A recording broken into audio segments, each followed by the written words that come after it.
ما صنعوا یعنی ان کے اعمال ضائع ہو جائیں گے، ان کو اس کا کوئی بدلہ نہیں دیا جائے گا، اور چونکہ ان کی کوئی نیکی آخرت میں نہیں ہوگی، اور کفر تو ان کے ساتھ متصل ہے، انہوں نے کفر کیا ہوگا، معصیت گناہ ان کے ساتھ متصل ہے، چونکہ موجود ہے تو اس کے بدلے کے لیے، اس کی سزا کے لیے ان کو جہنم میں ڈال دیا جائے گا۔ اسی طرح جو ریاکار، دنیا پرست عالم،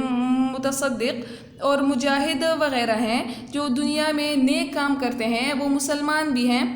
یعنی وہ صدقات دیتے ہیں، خیرات کرتے ہیں، جہاد کرتے ہیں، وہ لوگوں کو علم سکھاتے ہیں، تو ان کے بارے میں بھی کہ جو ریا کے لیے یہ کرتے ہیں، دنیا کمانے کے لیے ایسا کرتے ہیں، تو قیامت کے دن ان کو بھی کہا جائے گا کہ جس مقصد کے لیے تم نے یہ کام کیا ہے، یہ علم سکھایا ہے یا جہاد کیا ہے، صدقہ دیا ہے، تو وہ مقصد تو تمہیں دنیا میں حاصل ہو چکا ہے، اب یہاں پہ آخرت میں تمہارے لیے کچھ بھی نہیں ہے۔ اور تب فرشتوں کو یہ حکم دیا جائے گا کہ اس کو جہنم میں لے جاؤ، جہنم میں اس کو پھینک دو۔ اسی طرح ایک اور حدیث میں بھی آتا ہے کہ قیامت کے دن ان لوگوں کو لایا جائے گا کہ جو دنیا میں عبادت کرتے تھے، اور عبادت اس مقصد کے لیے کرتے تھے کہ لوگوں کی نظر میں ان کی عزت ہو، تو ان سے کہا جائے گا کہ تم نے نماز پڑھی تھی، صدقہ اور خیرات کیا تھا، جہاد کیا تھا، تلاوت کی تھی، لیکن یہ سب کچھ جو کیا تھا وہ صرف اس نیت سے کیا تھا کہ تمہیں دنیا میں نمازی کہا جائے کہ بہت زیادہ نمازیں پڑھنے والا ہے، یا بہت زیادہ سخاوت کرنے والا ہے، سخی ہے، صدقات کرنے والا ہے، یا یہ بہت جہاد کرنے والا ہے، لہٰذا جو تم دنیا میں چاہتے تھے وہ تمہیں مل گیا ہے۔ دنیا میں تمہیں جو سخی ہے وہ بھی کہا گیا ہے، نمازی بھی کہا گیا ہے، جہاد کرنے والا بھی کہا گیا ہے، تو تمہیں تمہارے عمل کا بدلہ دنیا میں مل چکا تھا، اب تمہارے پاس کوئی عمل نہیں ہے کہ ان کا بدلہ تمہیں دیا جائے، اور سب سے پہلے انہی لوگوں کو جہنم میں ڈال دیا جائے گا۔ تو یہ حدیث نقل کرنے کے بعد ابو ہریرہ رضی اللہ عنہ رونے لگے اور فرمایا کہ قرآن کی جو آیت ہے کہ من کان یرید الحیات الدنیا وزینتہا، کہ جو کوئی دنیا کی زندگی اور اس کی زینت، زیب و زینت چاہتا ہے، تو اسی آیت سے اس حدیث کی بھی تصدیق ہوتی ہے کہ جو بھی دنیا میں کوئی نیک عمل کرے گا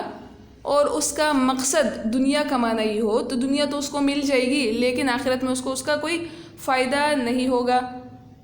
نوفی الیہم اعمالہم، جو ایسا کرے گا، یعنی دنیا میں کوئی اچھا کام دنیاوی فائدے کے لیے کرے گا، تو نوفی الیہم اعمالہم فیہا، تو دنیا میں ہی ان کو اس کا بدلہ مل جائے گا، ہم ان کے عمل کا بدلہ ان کو پورا دیں گے۔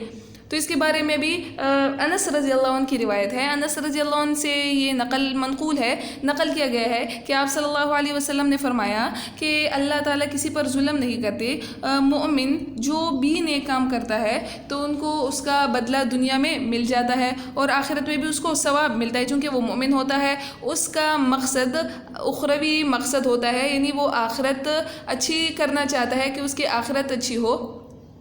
اور اس کو اس کا انعام ملے، اس کا اکرام ہو، تو چونکہ وہ اخروی زندگی کو چاہتا ہے تو اللہ تعالیٰ آخرت میں بھی اس کو ثواب دیں گے، اور دنیا میں بھی اس کو اس کا اچھا بدلہ دے دیتے ہیں۔ اور کافر چونکہ اس کو آخرت کی فکر ہی نہیں ہوتی، تو اس لیے اس کا حساب دنیا میں ہی پورا کر دیا جاتا ہے، اس کو بھگتا دیا جاتا ہے، اس کے نیک اعمال کے بدلے میں دنیا میں اس کو عزت ملتی ہے، دولت، صحت، راحت، یہ تمام چیزیں اس کو دنیا میں دے دی جاتی ہیں، اور جب وہ آخرت میں پہنچتا ہے تو اس کے پاس کچھ نہیں ہوتا، کچھ عمل اس کے پاس موجود نہیں ہوتا کہ اس عمل کا اس کو وہاں پہ بدلہ دیا جائے۔ اسی طرح تفسیر مظہری میں بھی ہے کہ مومن اگر دنیا کی فلاح کا، دنیا کی کامیابی کا خواہش مند ہوتا ہے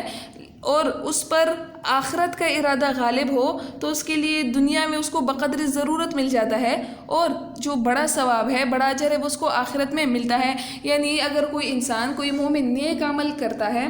مقصد جو حقیقی مقصد ہے وہ اخروی مقصد ہوتا ہے، یعنی اللہ کی رضا کے لیے کرتا ہے، لیکن بیچ میں دل میں کوئی مطلب بھی آ گیا کہ چلو لوگ اگر اس کو اچھا کہتے ہیں، لوگوں کے دکھاوے کے لیے وہ عمل نہیں کرتا، لیکن لوگ خود ہی اپنی طرف سے اس کی تعریف کرتے ہیں اور وہ اس تعریف پر خوش بھی ہوتا ہے، تو اس سے اس کا عمل ضائع نہیں ہوگا، بلکہ دنیا میں بھی اس کے ساتھ اچھائی کا معاملہ ہوگا، اور آخرت تو اس کی بہتری ہوگی، کیونکہ اس نے آخرت ہی کے لیے یہ عمل کیا ہے، اللہ ہی کی رضا کے لیے اس نے یہ عمل بھی کیا ہے۔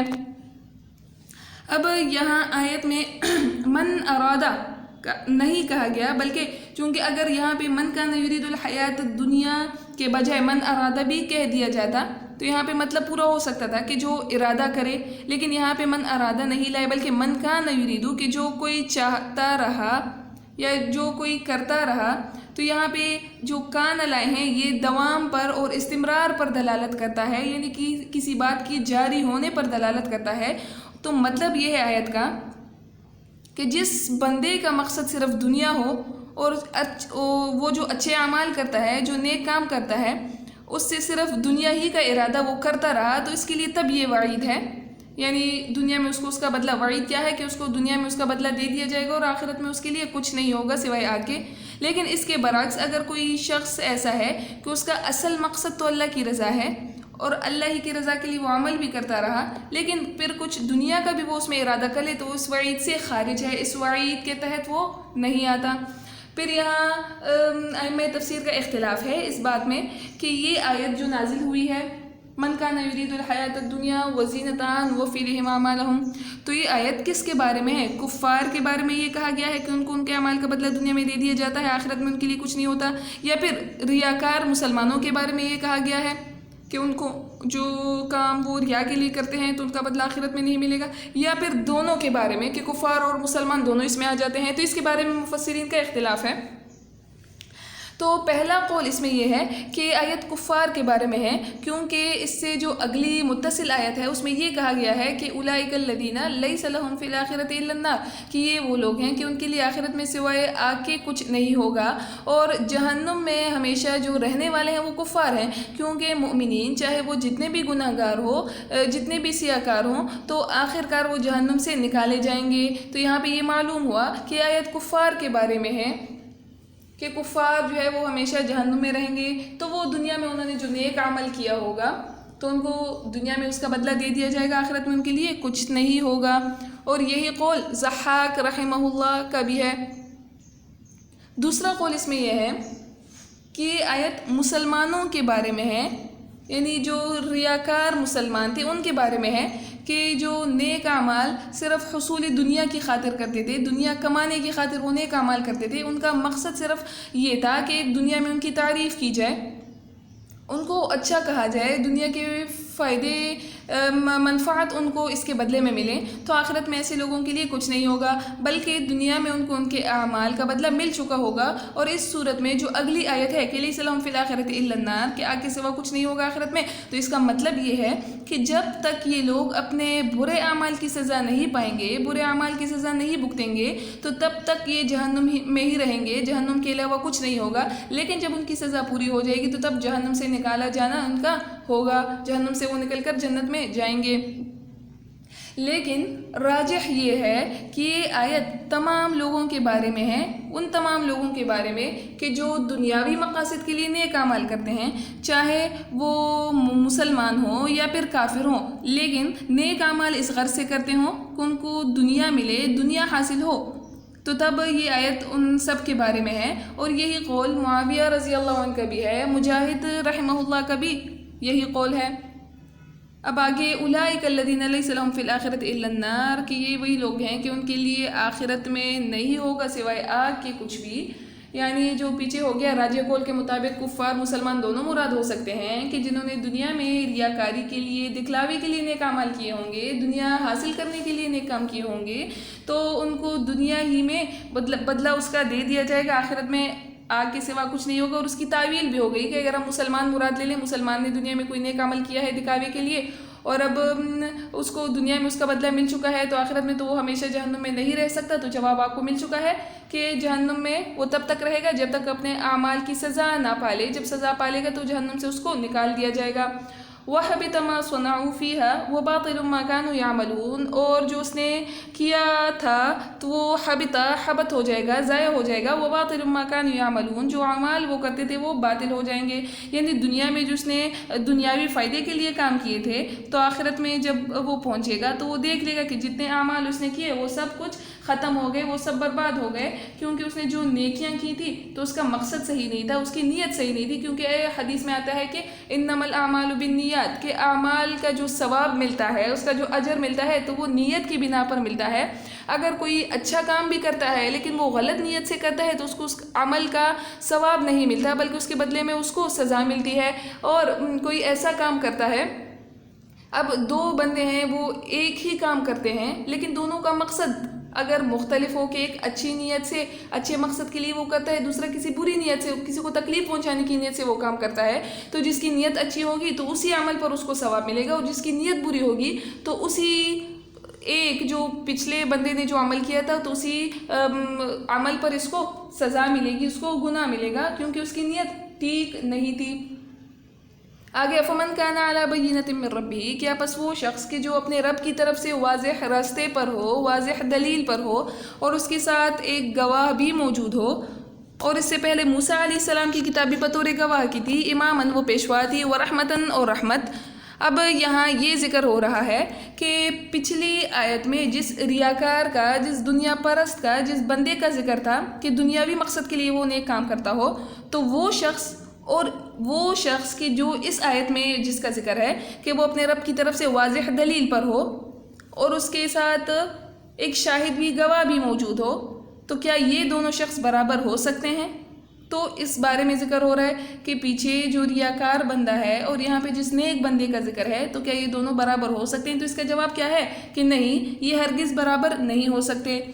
اور یہاں پہ بینہ کا ذکر کر دیا، واضح دلیل کا ذکر کر دیا، تو اس سے مراد وہ راستہ ہے کہ انسان اپنے اصلی، اپنے فطری جو اس کا راستہ ہوتا ہے، جس راستے پر وہ چلتا ہے، تو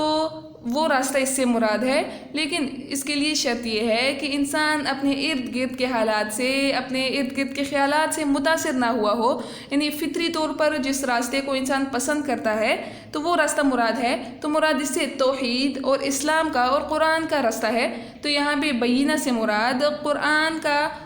جو اسلام کا سیدھا راستہ ہے وہی مراد ہے، کہ جو شخص سیدھے راستے پر ہو، قرآن پر عمل کرنے والا ہو، اسلام پر ہو، توحید کا قائل ہو، تو وہ شخص اور جو ریاکار بندہ ہے وہ دونوں برابر نہیں ہو سکتے۔ اب یہاں جو وَيَتْلُوهُ الشَّاهِدُ مِنْهُ کا ذکر ہے کہ اس کے ساتھ ایک گواہ بھی موجود ہو، تو اب شاہد سے، گواہ سے یہاں پہ کیا مراد ہے؟ تو اس میں بھی مختلف اقوال ہیں۔ ایک قول تو یہ ہے کہ یہاں پہ اعجاز قرآنی مراد ہے، یعنی قرآن کا خود معجزہ ہونا مراد ہے،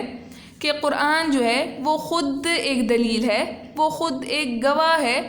کہ یہ خود ہی اس میں جو کلمات آئے ہیں، جو آیات اتری ہیں، یہ ایک معجزہ ہے۔ تو اس کا جو معجز ہونا ہے، اس کا جو اعجاز ہے، یہی شاہد بھی ہے۔ اور چونکہ قرآن کے لانے والے جبرائیل علیہ السلام ہیں، اور جس کی طرف وہ لائے ہیں وہ آپ صلی اللہ علیہ وسلم ہیں، تو اس اعتبار سے بھی ان کو شاہد کہا جا سکتا ہے۔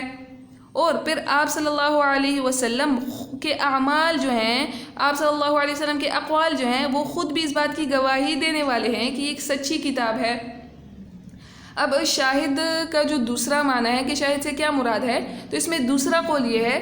کہ شاہد سے جو ہے وہ جبرائیل علیہ السلام مراد ہیں، اور آپ صلی اللہ علیہ وسلم، جو آپ کو بتایا جا چکا ہے، ایک تو اس سے اعجاز قرآنی مراد ہے، اور دوسرا یہی کہ جبرائیل اور آپ صلی اللہ علیہ وسلم کو بھی شاہد کہا جا سکتا ہے، کیونکہ یہ لوگ خود ہی اس کی گواہی دینے والے ہیں کہ یہ سچی کتاب ہے۔ اور پھر آگے وَمِن قَبْلِهِ کتاب موسیٰ اماما ورحمہ، کہ اس سے پہلے جو موسیٰ علیہ السلام کی کتاب تھی، مراد اس سے تورات ہے، کہ موسیٰ علیہ السلام پر جو کتاب اتاری گئی تھی، جو تورات ان کو دی گئی تھی، تو یہ بھی قرآن کی حقانیت پر، قرآن کی صداقت پر دال ہے، قرآن کے سچے ہونے پر گواہ ہے۔ اسی طرح اسلام کے سچے ہونے پر بھی یہ گواہ ہے۔ وَهَذَا ٹھیک أُولَٰئِكَ يُؤْمِنُونَ بِهِ، کہ یہی لوگ ہیں کہ جو اس پر ایمان رکھتے ہیں۔ اچھا، پیچھے جو آپ نے فمن کان علی بینۃ من ربہ کا پڑھ لیا ہے، تو بینہ سے تو ایک تو واضح راستہ، صاف راستہ جو اسلام کا راستہ ہے وہ مراد ہے۔ اس کے علاوہ بھی اس میں کچھ اقوال موجود ہیں۔ ایک قول اس میں ابو العالیہ اور ابراہیم النخعی رحمہ اللہ کا ہے، وہ فرماتے ہیں کہ بینہ سے مراد آپ صلی اللہ علیہ وسلم کی ذات ہے۔ ابو العالیہ اور ابراہیم النخعی رحمہ اللہ کے نزدیک بینہ سے مراد آپ صلی اللہ علیہ وسلم کی ذات ہے۔ اور ابن جریر، ابن ابی حاتم، طبرانی وغیرہ نے بھی محمد بن علی بن ابی طالب کا بیان نقل کیا ہے۔ ابن جریر، ابن ابی حاتم اور طبرانی وغیرہ نے بھی محمد بن علی بن ابی طالب کا بیان نقل کیا ہے۔ انہوں نے فرمایا، یعنی محمد بن علی جو تھے، محمد بن علی، انہوں نے یہ فرمایا کہ میں اپنے والد سے یعنی والد ان کے علی رضی اللہ عنہ ہیں کہ انہوں نے اپنے والد سے کہا کہ لوگ تو اس آیت کے بارے میں یہ کہتے ہی نہیں، وَيَتْلُوهُ شَاهِدٌ مِّنْ کا جو ذکر ہے تو اس کے بارے میں لوگ یہ کہتے ہیں کہ شاہد سے یہاں پہ جو مراد ہے وہ علی رضی اللہ عنہ ہیں۔ تو علی رضی اللہ عنہ نے ان کو جواب دیا کہ کاش وہ میں ہوتا، لیکن ایسا نہیں ہے، بلکہ شاہد سے محمد صلی اللہ علیہ وسلم کی زبان مبارک مراد ہے کہ آپ صلی اللہ علیہ وسلم کی زبان مبارک سے ہی اسی قرآن کی، اسی کتاب کی تائید ہوتی ہے، تصدیق ہوتی ہے۔ اور اس کے علاوہ امام بغوی رحمہ اللہ نے لکھا ہے کہ علی رضی اللہ عنہ سے یہ منقول ہے کہ انہوں نے فرمایا کہ قریش کے ہر آدمی کے بارے میں کوئی نہ کوئی آیت ضرور نازل ہوئی ہے، تو کسی نے ان سے پوچھا کہ آپ کے متعلق کیا نازل ہوا ہے، تو انہوں نے یہی آیت یعنی وَيَتْلُوهُ شَاهِدٌ مِّنْهُ کی آیت تلاوت فرمائی کہ یہ آیت میرے ہی بارے میں نازل ہوئی ہے۔ اولئک یؤمنون بہ، یہی لوگ اس پر ایمان رکھتے ہیں، اس کتاب پر ایمان لاتے ہیں، قرآن پر ایمان لاتے ہیں۔ ومن یکفر بہ، اور جو کوئی انکار کرے گا من الاحزاب گروہوں میں سے، فالنار موعدہ، تو آگ ہی اس کا ٹھکانہ ہے، آگ ہی اس کی جگہ ہے۔ یعنی یہ یہود و نصارہ ہوں، چاہے بت پرست ہوں، مجوسی ہوں، مشرکین ہوں، چاہے جس فرقے سے بھی، جس گروہ سے بھی، جس جماعت سے بھی ان کا تعلق ہو، تو جب تک وہ قرآن پر ایمان نہیں لائیں گے، قرآن کو نہیں مانیں گے، قرآن کو سچا اور صادق نہیں مانیں گے، تو تب تک ان کو نجات نہیں مل سکتی، بلکہ ان کا ٹھکانہ جہنم ہوگا۔ ہم الاحزاب جو یہاں پہ کہہ دیا گیا ہے کہ وَمَن یکفر بہ من الاحزاب، کہ جس گروہ سے تعلق رکھنے والے لوگ بھی اس کا انکار کریں گے تو وہ جہنمی ہیں۔ تو اس میں اسلام کے علاوہ، مسلمانوں کے علاوہ جس مذہب سے بھی تعلق رکھنے والے ہیں تو وہ تمام لوگ مراد ہیں۔ یعنی اسلام کے علاوہ جس مذہب سے لوگ تعلق رکھتے ہوں تو چاہے وہ کوئی بھی ہو، قرآن پر وہ اگر ایمان نہیں لائیں گے تو وہ لوگ فلاح نہیں پا سکتے، کامیاب نہیں ہو سکتے۔ اور ابو ہریرہ رضی اللہ عنہ کی روایت میں بھی آتا ہے کہ آپ صلی اللہ علیہ وسلم نے فرمایا کہ اس ذات کی قسم جس کے ہاتھ میں آپ صلی اللہ علیہ وسلم کی جان ہے کہ اس امت میں سے جو کوئی کافر اور مشرک اور یہودی اور عیسائی، اور امت سے امت دعوت مراد ہے۔ امت کی دو قسمیں ہیں، ایک امت دعوت ہے، ایک امت اجابت ہے۔ امت دعوت میں تمام کفار مشرکین یہ سب لوگ آ جاتے ہیں، اور امت اجابت میں جو آپ صلی اللہ علیہ وسلم پر ایمان لائے ہیں، مؤمنین مسلمان ہیں، وہ لوگ آتے ہیں۔ تو یہاں پہ امت سے امت دعوت مراد ہے۔ فرماتے ہیں کہ اس ذات کی قسم جس کے قبضے میں آپ صلی اللہ علیہ وسلم کی جان ہے، اس امت میں سے جو کوئی کافر اور مشرک یا یہودی اور عیسائی اس حال میں مرے کہ جس ہدایت کو دے کر بھیجا گیا ہے وہ اس پر ایمان نہ لایا ہو، مراد اس سے قرآن ہی ہے کہ وہ قرآن پر ایمان نہ لایا ہو اور ایسی حالت میں وہ مر جائے تو وہ دوزخیوں میں سے ہوگا، وہ جہنم میں جائے گا۔ اب آگے فلا تک فی مریۃ من، جب پیچھے قرآن کی حقانیت ثابت ہو گئی، قرآن کی سچائی ثابت ہو گئی، قرآن کی صداقت جو ہے وہ پیچھے ثابت ہو گئی اس آیت سے، فمن کان علی بینۃ من ربہ، کہ جو گنہگار ہے یا کفار ہیں جو اس پر ایمان نہیں لاتے اور جو ایمان لے آئیں، تو یہ دونوں برابر نہیں ہو سکتے۔ پھر کچھ دلائل سے جو اس کو ثابت کر دیا، ایک دلیل تو اس کی یہ ہے کہ یہ سیدھے راستے پر ہے، یہ اسلام کا راستہ بتاتی ہے، توحید کا راستہ بتاتی ہے، بینہ کہہ دیا من ربہ، وَيَتْلُوهُ شَاهِدٌ مِّنْهُ اس کی دوسری دلیل ہو گئی کہ اس میں سے خود ہی اس پر ایک گواہ بھی موجود ہے، یعنی قرآن کو جو معجز ہونا ہے، اس کا اعجاز ہے، اس کا ایسا ہونا کہ اس طرح کوئی کلام کوئی پیش نہیں کر سکتا، تو یہ خود بھی اس بات کی دلیل ہے کہ جب کوئی اور انسان اس طرح کلام پیش نہیں کر سکتا تو معلوم ہوا کہ یہ اللہ کی طرف سے ہے، اور جب اللہ کی طرف سے ہے تو یہ اس کے سچے ہونے کی ایک دوسری دلیل ہو گئی۔ اور تیسری دلیل یہ ہے کہ جو موسیٰ علیہ السلام کی کتاب ہے تورات، وہ بھی اس کی تصدیق کرتا ہے، اس کی تائید کرتا ہے، تو یہ اس کی تیسری دلیل ہو گئی۔ اور جب اتنے دلائل سے یہ بات ثابت ہو گئی کہ قرآن ایک سچی کتاب ہے، وہ سیدھا راستہ دکھانے والی کتاب ہے، تو آگے یہاں پہ خطاب کیا گیا کہ فلا تک فی مریۃ من، کہ قرآن کی حقانیت ثابت ہو گئی، لہٰذا آپ اس میں شک نہ کریں، انہ الحق، شک کیوں نہ کرے کیونکہ یہ برحق کتاب ہے، سچی کتاب ہے آپ کے رب کی طرف سے، لیکن اکثر لوگ ایمان نہیں لاتے۔ اب یہاں پہ فلا تکو میں جو خطاب کیا گیا ہے کہ آپ شک میں نہ پڑیں، تو یہاں پہ یہ خطاب کس کو ہے، کس کو کہا گیا ہے کہ آپ شک نہ کریں؟ تو اس میں قول تو یہ ہے کہ یہ خطاب ہر شخص کے لیے، تمام لوگوں کے لیے ہے کہ جو کوئی بھی قرآن سنے یا پھر آپ صلی اللہ علیہ وسلم کی طرف سے اس کو قرآن کے بارے میں تعلیمات پہنچیں تو وہ اس میں شک نہ کریں، تمام لوگ اس میں آ جاتے ہیں۔ اور یا پھر دوسرا قول یہ ہے کہ فلا تکو میں جو خطاب ہے وہ آپ صلی اللہ علیہ وسلم کو ہے، لیکن مخاطب تو آپ صلی اللہ علیہ وسلم کو کیا گیا ہے، لیکن مراد اس سے تمام لوگ ہیں، یعنی آپ صلی اللہ علیہ وسلم کو خطاب کر کے سنانا دوسرے لوگوں کو مقصود ہے کہ چونکہ قرآن کی صداقت، حقانیت اور اس کے من جانب اللہ ہونے میں کوئی شک و شبہ نہیں ہے، یہ قرائن سے، دلائل سے بات ثابت ہو گئی ہے، لہٰذا آپ اس میں شک نہ کریں، اور جو لوگ اس کو نہیں مانتے، اس پر ایمان نہیں لاتے، تو ان کا ٹھکانہ جہنم ہے۔ اور صحیح مسلم میں اس کے بارے میں ایک حدیث بھی ہے کہ آپ صلی اللہ علیہ وسلم نے فرمایا کہ اس ذات کی قسم جس کے قبضے میں میری جان ہے کہ اس امت میں سے جو بھی مجھے سن لے اور پھر بھی مجھ پر ایمان نہ لائے تو وہ شخص جہنمی ہے، اور جو آپ صلی اللہ علیہ وسلم کو سنے گا تو یقیناً وہ قرآن کو بھی سنے گا، کیونکہ آپ صلی اللہ علیہ وسلم کو قرآن دے کر بھیجا گیا ہے، آپ صلی اللہ علیہ وسلم کی جو تعلیمات ہیں وہ قرآن ہی میں موجود ہیں، تو چونکہ جو آپ صلی اللہ علیہ وسلم کو مانے گا تو ضرور یقیناً وہ قرآن کو بھی مانے گا، اور جو آپ صلی اللہ علیہ وسلم کو نہیں مانے گا تو وہ قرآن کو بھی نہیں مانے گا، قرآن کا بھی انکار کرے گا، تو ان کے لیے یہ وعید ہے کہ وہ جہنمی ہے، اس کا ٹھکانہ جہنم میں ہوگا۔ یہاں تک آج کا سبق کافی ہے، آپ اسے یاد کر لیجئے اور ساتھ میں اگلے رکوع کا ترجمہ بھی کیجئے، یعنی مطالعہ آپ کر لیں۔ وآخر دعوانا ان الحمد للہ رب العالمین۔